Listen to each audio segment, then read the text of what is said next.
如果大家有兴趣的话，我们要不要花5到10分钟的时间，把我接下来想要以后要正式更新的内容，先给大家做一个预览呢？就是分享一下我所理解的这个 AI 的生态当中到底是怎样的一个架构，大家也可以是不是可以进一步的探讨一下？有兴趣听吗？我们用5分钟10分钟讲一讲，讲讲啊，可以。好，那我们就来讲一讲。刚才我们讲到，好，我们转过来。刚才我们讲到，现在 AI 所带来的所有的改变，其实集中在哪里？集中在生成式 AI。所以我们为了简化的来讲，我就不再讲生成式 AI 了，我就简称 AI， 好不好？那么在生成式 AI 当中呢，实际上其实有3个非常基础的元素来构成，就是不管今天你看到的东西有多丰富，其实都只有3个。第一个呢，底层其实就是数据，你可以叫做 data。然后第二个其实非常关键的支柱就是模型。哎，第3个非常重要的支柱叫做训练方式 training。 在真正的技术层，其实核心的板块只有这3个。我们看到的大量的专业术语、专业的名词，基本上都可以被归类为这3个具体的分支当中。甚至当它们产生关系和互联的时候，比如我们经常所讲到的所谓的 CAG 和 RAG，都是这3者之间交互协作的结果。那么这3个东西，我为了方便大家理解呢，用最通俗的语言来去比喻，比如做菜啊，虽然我不会做菜啊，但是我相信大家能够懂这个概念。数据在这样的一个框架当中意味着什么？特别类似食材。你比如说，不管中国人、外国人，对吧？美国人、欧洲人、印度人、日本人，只要你是人，其实你吃的东西都差不多，无非是肉、菜、蛋、奶这4类。但是我们的加工方式、口味偏好不同，但是只要是人吃的食材都差不多。所以你可以理解为，生成式 AI 的语境之下，你所需要用来训练的数据其实都差不多，啊，都差不多。那么模型这里边对应的是什么呢？其实是菜系。啊，我的字不好看啊，大家稍微包容一下。也就是说，虽然我们吃的东西都差不多，但是不同的菜系之下，意味着它所满足的口味不同，我们满足的需求不同。哎，你说最近我天天上火，你还要炒川菜吃辣的，你这给自己找不自在，是不是？那我倒不如吃粤菜，口味清淡一点。所以说，不同的菜系解决的是不同需求。我不知道这样讲大家能清楚吗？你能清楚吗？能清楚啊？好 ，OK。那训练方式是什么？其实我把它比喻为厨师的手艺。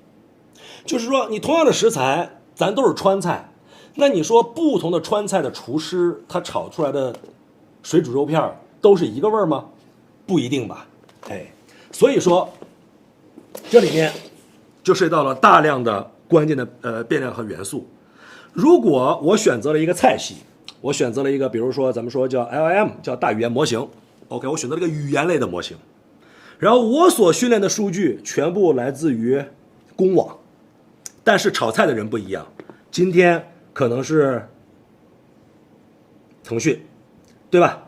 然后这个ByteDance 写 BD 吧，对吧？或者是比如我们今天比较熟悉的 DeepSeek， 它的厂家不同，只是意味着它对于相同的类似高度相似的数据、相同的模型原理，但是不同的厨子炒出来的口味有所区别。OK， 那这3者之间的关系就搞清楚了。所以数据里面大家会衍生出非常非常多的衍生名词，比如什么叫数据清洗啊、数据打标啊、数据站呐、然后指标管理啊等等一系列的东西，其实都是基于数据这个板块衍生出来的。然后我们看到的大语言模型其实只是一种模型机制，今天所有的生成式 AI、语言类的 AI 都是基于这个 Google 的这个 Transformer 然后诞生出来的。然后你所有的这些训练方式，为什么大厂都要干这件事儿？是因为大家要抢夺未来的生态的话语权，所以这个是在后续的东西我们要去讲到的。那么你会发现，食材它不是摘回来了之后就可以直接用来炒菜的，它必须得进行处理吧，它必须得洗一洗、切一丝儿、切丝儿、切片等等等等。所以数据的预处理变得极为关键。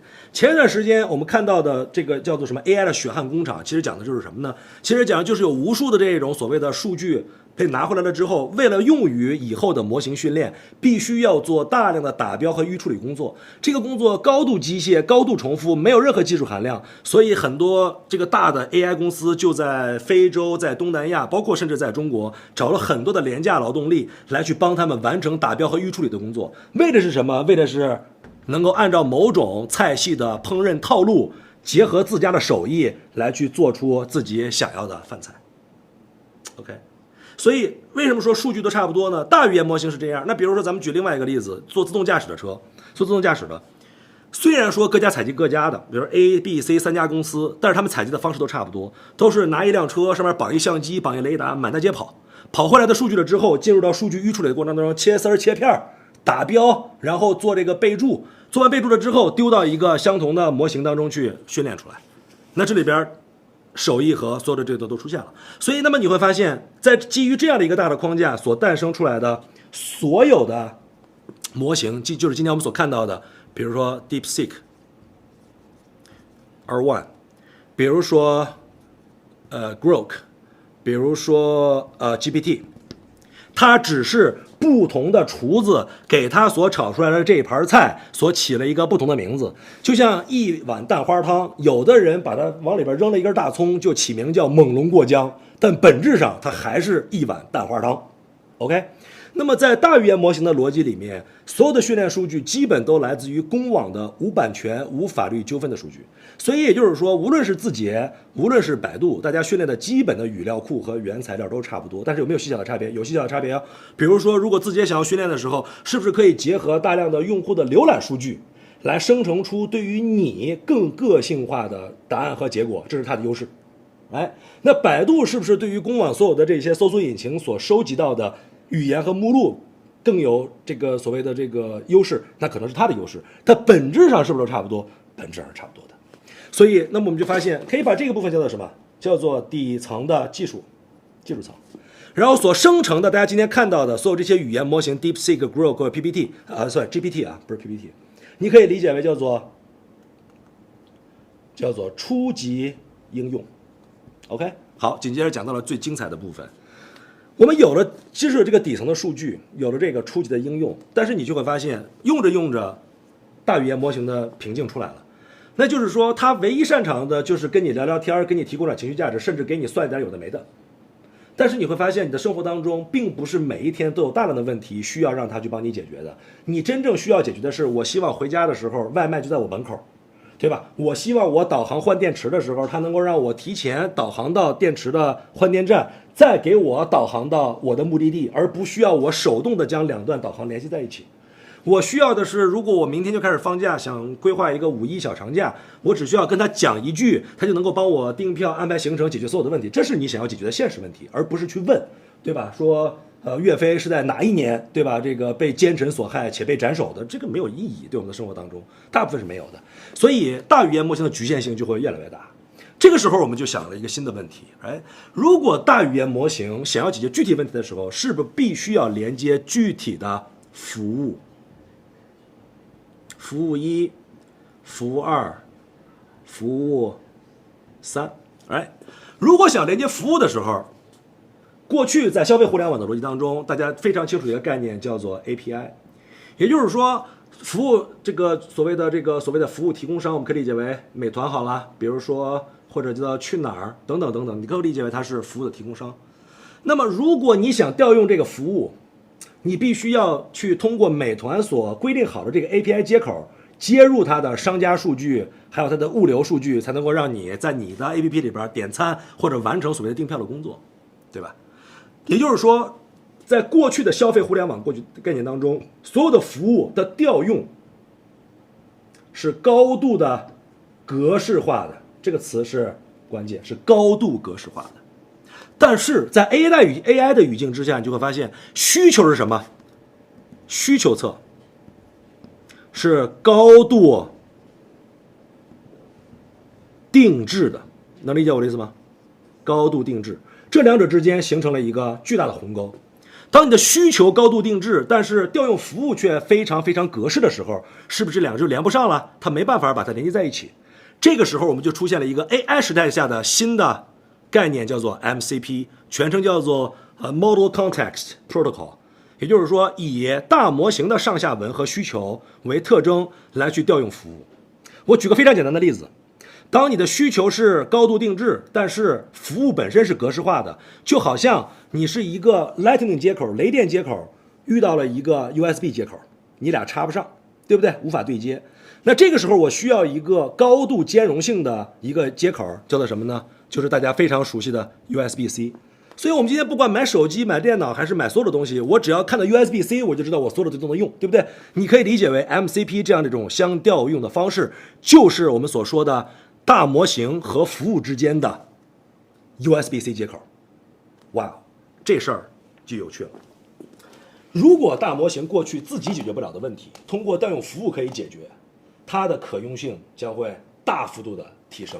而这个时候，如果我们还能够加上一个决策机制，也就是说，当我给他一个具体需求的时候，比如说我想一会儿喝一杯咖啡到家，帮我点杯咖啡送到家。哇，你现在在回家的路上。AI 模型听到这句话了之后，首先要获取你的位置信息，首先要知道你喜欢喝的咖啡口味，你经常点的哪一家店，然后以及你家的地址，并且结合你现在离家的距离，知道 OK 可能30分钟以后下单，结果会更好。在这一系列的分析的过程当中， AI 必须要做若干决策和优先级的排序，才能决定什么时候调用某一个外卖服务帮你把外卖送到家里。这个逻辑应该是非常容易理解的。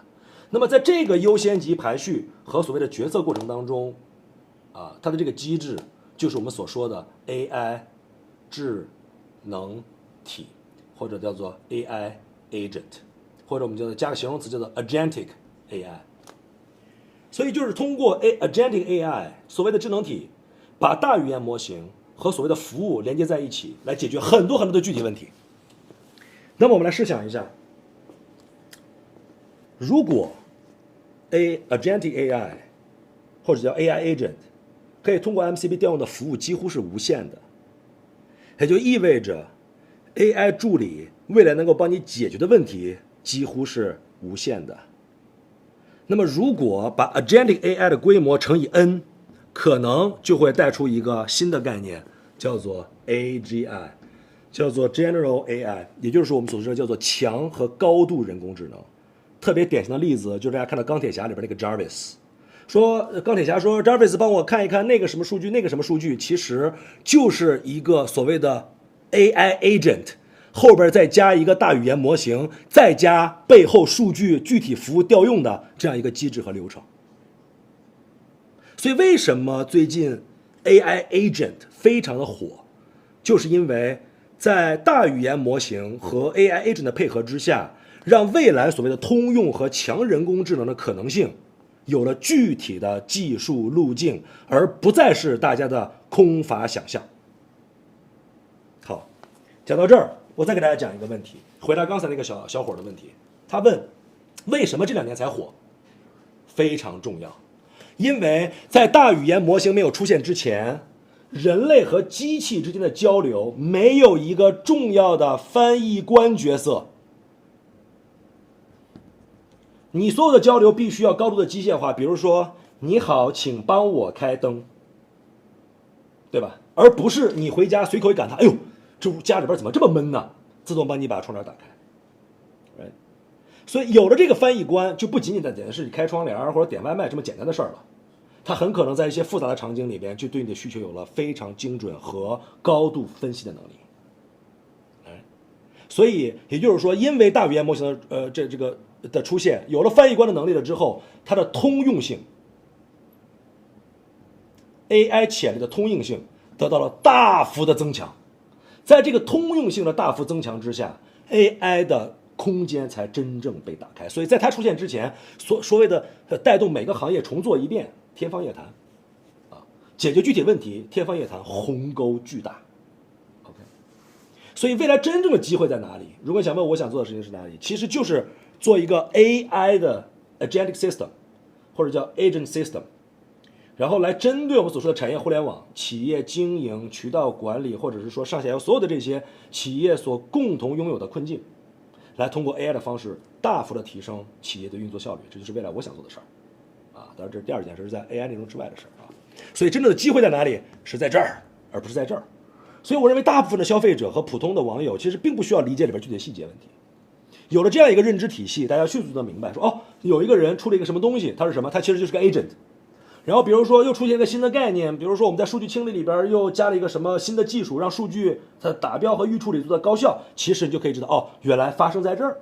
然后突然某一天，如果是谷歌或者是比如说 Apple 或者是任何一家公司，比如说可能马斯克的公司推出了一个全新的大模型，对吧？训练成本极低，它的准确度又高 ，OK， 那可能就知道了突破是在这儿。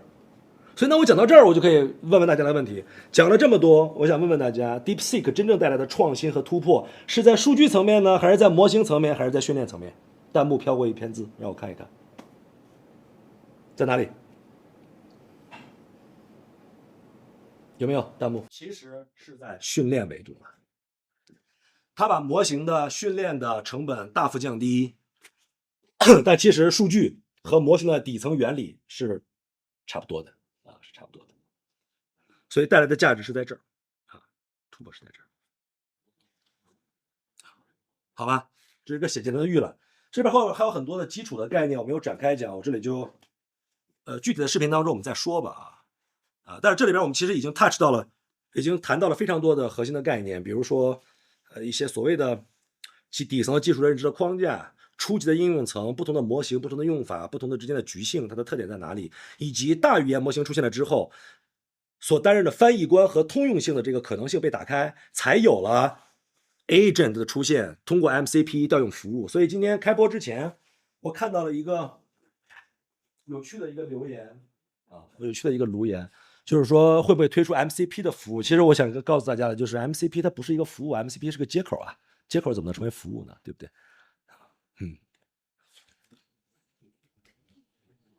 ？OK， 所以讲到了这个 AI 的这个逻辑和基本的框架，所以这个我想以后可能我们探讨很多东西的时候都可以迅速的归位和总结啊，好吧？